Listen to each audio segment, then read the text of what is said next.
Winds were carrying a fierce storm in from the south, causing the sea's waves to crash violently. And yet, this was all part of a meticulous plan, one several months in the making. Turbulent conditions on the water could deter surveillance ships from following after all. But even then, that did little to deter the impending sense of fear that Mr. Kim felt. He was about to attempt something that, if there was even one slight misstep, could see him and his entire family punished in some of the worst ways imaginable. He was about to attempt escape from North Korea. With his brother alongside him, Mr. Kim gathered up his brother's children. In order to keep them calm and avoid their frightened cries raising alarm, they had been drugged with sleeping pills, rendering them totally unconscious. While it might seem like an act of cruelty to drug children, it was done to make it easier for Mr. Kim and his brother to cross one of the numerous inhumane measures used to prevent citizens from escaping North Korea: fields of landmines. Even worse, they had to navigate their way in total darkness, avoiding the possibility that one step in the wrong spot could spell certain death. Mr. Kim and his brother had surveyed the minefield from a distance, not long before their attempted escape. While pretending to harvest medicinal herbs near the coast, they mapped a safe route across, aided by the fact that the explosive mines had only been planted recently. As a result, there were fewer guards around. After all, what's the point of standing guard when a landmine can do the job just as well? Crossing the treacherous field was still the safest option, which speaks to how dire the other routes, if any, would have been. It was all down to waiting for the right time to make the escape, and that came down to the weather and the tide. Why? Well, because Mr. Kim and his brother would be making their getaway by sea. Every successful footstep across the minefield must have felt like an overwhelming relief, and yet put all the more pressure on the next step. Inching further and further, Mr. Kim made sure to avoid the sweeping flashlight beams of the few guards that were near the area. Waiting for them on the other side of the deadly minefield was a seemingly defunct old boat, moored and ready for the next stage of Mr. Kim's plan. Living in a small fishing town on the far southwestern side of North Korea, Mr. Kim and his family had known that escaping by sea was risky. But some of the more well-established escape routes that involved heading north to cross the country's border with China had been blocked off thanks to the COVID-19 pandemic, as well as some worrying new agreements between the DPRK and their neighbors. Mr. Kim and his family wouldn't be able to cross the waters of the south of the country without permission, of course. But his brother had heard of a military base nearby that sent civilians out to catch fish, which were then sold to pay for military equipment. Once his brother had enrolled as a volunteer, Mr. Kim started befriending some of the Coast Guard and the security guards who patrolled the area, gathering information all the while. He observed the patterns of their shifts, their protocols, and patrol routes until he was sure it would be possible for him and his family to escape by boat. So they took Mr. Kim's brother's boat out at night, careful not to get caught as he'd been banned from fishing in it.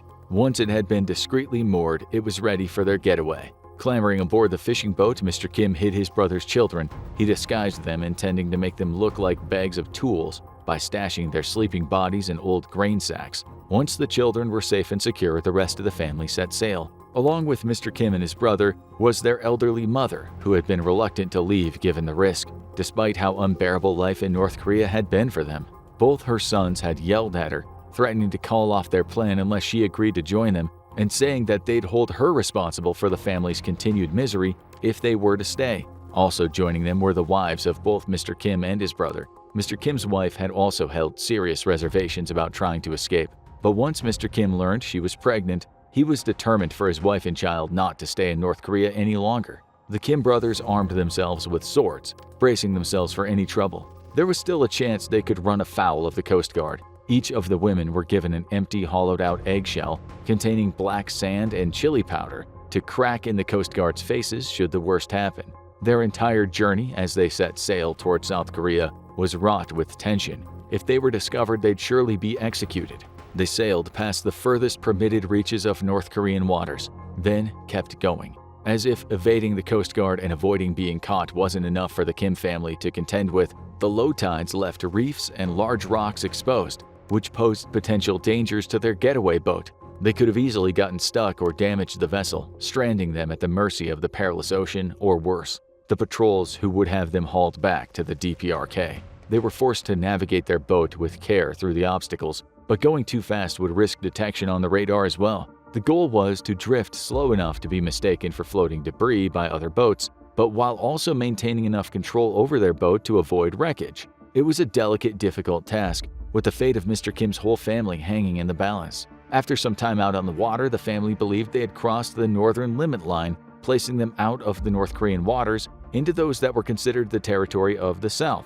Once they were certain they were far enough away, they fired up the engine and sailed faster, heading in the direction of Yeonpyeong, a group of small islands in the Yellow Sea that are part of South Korea. But as they picked up speed, the attention they'd been trying to avoid all night finally fell on them. Behind them, Mr. Kim spotted a ship following. They'd accelerated too early and weren't as close as they thought. The boat sped on through the water, full speed against the current, cutting through the waves, crashing against the escape vessel. In the distance, the light of the Coast Guard was tailing them, but it wasn't close. There was still a chance. They just needed to make it across the maritime border between the waters of the north and the south. Racing ahead, the boat following them couldn't catch up before the Kims had crossed into South Korean waters and sailed even closer to Yeonpyeong. They flashed their boats alight as they approached, catching the attention of the South Korean Navy, who sailed out to assist them. To Mr. Kim's overwhelming relief, he had pulled off an exceptionally difficult escape and felt all the tension and worry he had leaving him in a sudden rush. As if aided by a miracle, everything had gone exactly according to plan, and he'd done what was thought to be impossible and gotten his whole family out of North Korea. Sadly, Mr. Kim's story is hardly one that's typical of everyone attempting to leave the brutal regime within the DPRK, the Democratic People's Republic of Korea. Thanks to their supreme leader, Kim Jong-un, the country remains one of the most repressive authoritarian places in the world. The people living under the regime are subjected to flagrant disregard for human rights, as well as potential starvation thanks to food shortages, worsened by the massive wealth disparity that allows the North Korean elites freedoms that aren't afforded to ordinary citizens. And since the COVID-19 pandemic, escape from North Korea has only gotten harder for those seeking a better life outside its borders. Kim Jong-un's government was able to prevent the spread of the coronavirus as a way to further restrict its people's opportunities to defect. According to testimony from defectors like Mr. Kim, the state also increased the spreading of propaganda that increased the citizens' paranoia surrounding COVID, televising images of deaths all around the world and threatening that all of North Korea would be swept with death if rules were not obeyed. In some instances, people were even sent to labor camps for not following North Korea's COVID restrictions. Whenever there was a suspected case of COVID in an area, Kim Jong-un's troops would enforce a military quarantine of the affected town or village, sealing it off and even leaving those inside with little to eat or nothing at all. Then, when people were starving, truckloads of food would be brought in and sold at cheap prices in order to make the people praise the North Korean government's relief efforts. In short, they were capitalizing on the pandemic, using it to make those who wanted to leave much more afraid to even consider the possibility. North Korean citizens are afforded very little mobility. They cannot freely travel around their own country or travel to another, even temporarily. The regime treats anyone who leaves North Korea as a defector and considers it an act of treason that's punishable by death. The guards stationed at the border are under strict orders to indiscriminately shoot on sight anyone they see trying to leave North Korea without authorization. Anyone that risks escaping not only risks being shot at and potentially killed as a result, but should they be injured by the guards and brought back to the DPRK, they can potentially face being tortured, being executed for the entire public to witness, or being sent to a slave labor camp for the rest of their life, along with their entire family. Between North and South Korea is the Demilitarized Zone, a roughly 150-mile strip of land separating the two countries with thousands of troops on either side. It's considered to be the most heavily fortified border in the world. Trying to escape into South Korea through this area is virtually impossible, not in the least part thanks to the estimated 1 million landmines that litter the area. Some were even left behind after the Korean War. However, that doesn't make them any less deadly. Landmines are thought to remain operational for decades after being placed and activated. And to make navigating across the DMZ even more of a fatally futile task, there is no way of knowing where all those mines are scattered. So one step in the wrong lump of earth underfoot could spell a very swift, highly explosive ending to an escape attempt. In order to cross from one Korea to the other, a person would have to survive not only landmines, but getting through electrified wire fences on either side, as well as the combat-ready soldiers standing ready at all times, in the event that a war erupts between the North and South. To that end, North Korea has placed thousands of artillery weapons near the DMZ as a deterrent against invasion. There's supposedly enough artillery there to shower South Korea's capital city, Seoul, with a devastating bombardment of over 10,000 shells per minute. Despite the difficulty faced by those attempting to flee there, it's not hard to see why some North Koreans choose to defect to the South. As well as being able to escape the grips of the regime, there comes the added benefit of sharing a language, heritage, and history with the South Koreans. Add that to the fact that South Korea actively welcomes defectors from the North and takes them in, even offering them a guaranteed citizenship, then it becomes hard to see why so many of those seeking to defect from North Korea head there, provided they can survive the numerous deadly obstacles standing between them in the demilitarized zone or in the waters between North and South Korea. Someone escaping to neighboring countries other than South Korea might not find themselves being welcomed with open arms. At the northern border of the DPRK, on the other side of the Yalu and Tumen rivers, lies another country that offers a potential sanctuary for those seeking to escape from Kim Jong-un's oppressive rule, or at least somewhere that used to seem like a viable place to flee to: China. At one time, this was the most popular option for defectors, crossing into China and from there often navigating their way further north toward Mongolia or southward toward Cambodia, Laos, Vietnam, or Thailand, all countries that are aligned with the South Korean government and their goal of reunifying both Koreas. However, in more recent years, fleeing to China or even passing through there to seek asylum in the more sympathetic countries has become a lot harder for North Korea's would-be escapees. You see, in recent years, there's been a notable improvement in the diplomatic relations between North Korea and its northernmost neighbors. This has led to agreements with not only China but also Russia, which also shares a border with one of the northernmost regions of North Korea. Those agreements have actively made exiting the DPRK into either China or Russia considerably harder for those seeking asylum and citizenship elsewhere. While the DPRK deepens its cooperative relationships with China and Russia, North Korea has simultaneously remained resistant to diplomatic negotiations with the Western world, which makes it much harder for other nations to do anything to aid those affected by the human rights violations inflicted by Kim Jong-un and his regime. Back during the pandemic, while also restricting its citizens' movement within the country, North Korea also clamped down on international travel and started enforcing their borders much more strictly in response to the spread of COVID-19. Aware that defectors were traveling to China, the DPRK established a series of border buffer zones in 2020, and this area would soon be sealed within several large barriers standing between the two countries. Kim Jong-un would eventually reopen the borders to some extent, although not to allow his citizens mobility. It was primarily to improve North Korea's trade and relations with their northernmost neighbors. Once this had occurred, China began to intensify the security around their side of the border, increasing the number of road checkpoints and random checks. This made it increasingly difficult for activists working within China, as well as South Korea, trying to aid those seeking to defect from the DPRK, as attempting to transit people out of North Korea to a safer country by going through China was made all the harder. Some North Koreans that were able to make it into China were forced to hide in safe houses, sometimes for months, while the Chinese government searched for them. Thanks to agreements between both countries, any North Korean escapees that are caught fleeing into China are forcibly deported back to the DPRK by Chinese authorities. This often involves those seeking to leave North Korea being physically assaulted and sent to labor camps as punishment after they're made to return against their will. What's interesting is that according to international law, China is not permitted to return civilians to any territory where their lives would be threatened, or where they'd be at risk of being tortured or subjected to other violations of their basic human rights. This is known as the principle of non-refoulement, and it's a component of several international treaties that China itself has previously agreed to, including the United Nations Refugee Convention.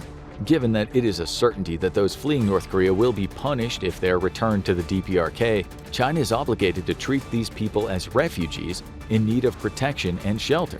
Yet in spite of this, China universally applies the label of illegal economic migrants to all of those attempting to defect from North Korea.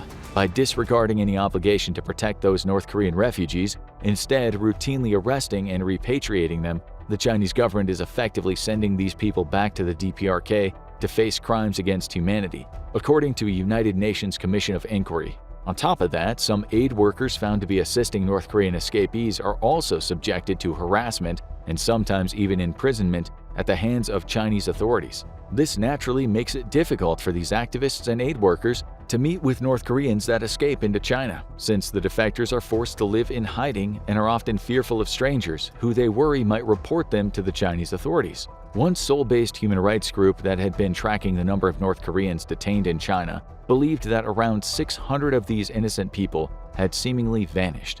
Communication is naturally much harder to establish, both from within the DPRK's regime and from outside trying to reach people inside North Korea.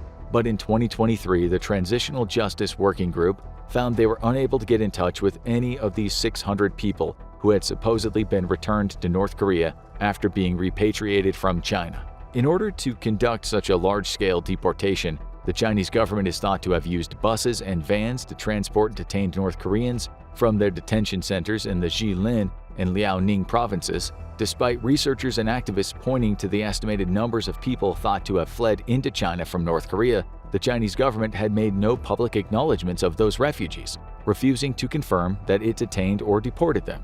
Fortunately, this hasn't made defecting outright impossible, just considerably more dangerous than it already was. Those like Mr. Kim, who have been able to identify North Korea's duplicitous strategy during the pandemic, realizing COVID was survivable and the more people who contracted it and lived made it clear the virus was being used as a further excuse by the regime to oppress its citizens. While this realization didn't stop the problems posed by the much tighter border closures between North Korea and its neighbors, in the years since the pandemic began, there's been an influx of people defecting to South Korea. In 2023, the amount almost tripled when compared with 2022 and 2021, with border closures surrounding North Korea becoming more relaxed in line with the reduced number of global COVID cases, as well as readily available vaccinations against the coronavirus. A number of brave DPRK citizens have made the dangerous journey to freedom, attempting to escape thanks to a myriad of factors, most commonly dissent toward Kim Jong-un's regime and the threat of starvation thanks to food shortages.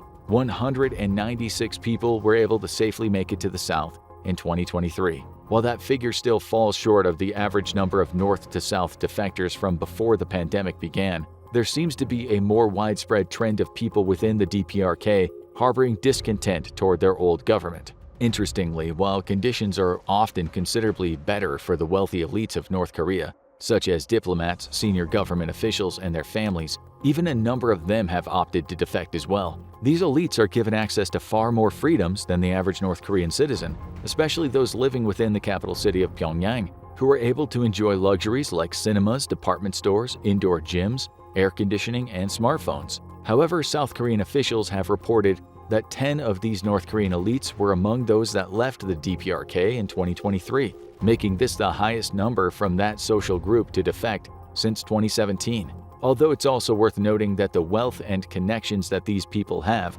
would make it a lot easier for them to defect from the DPRK.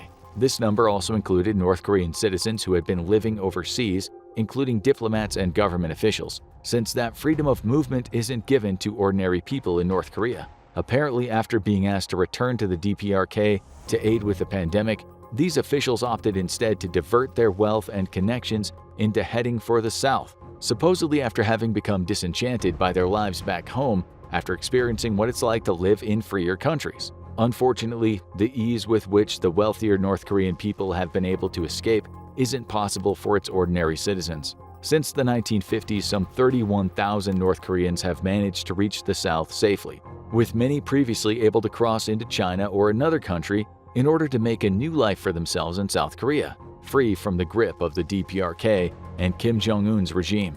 Now check out how cruel is North Korean leader Kim Jong-un and more life inside North Korea stories, or watch this video instead.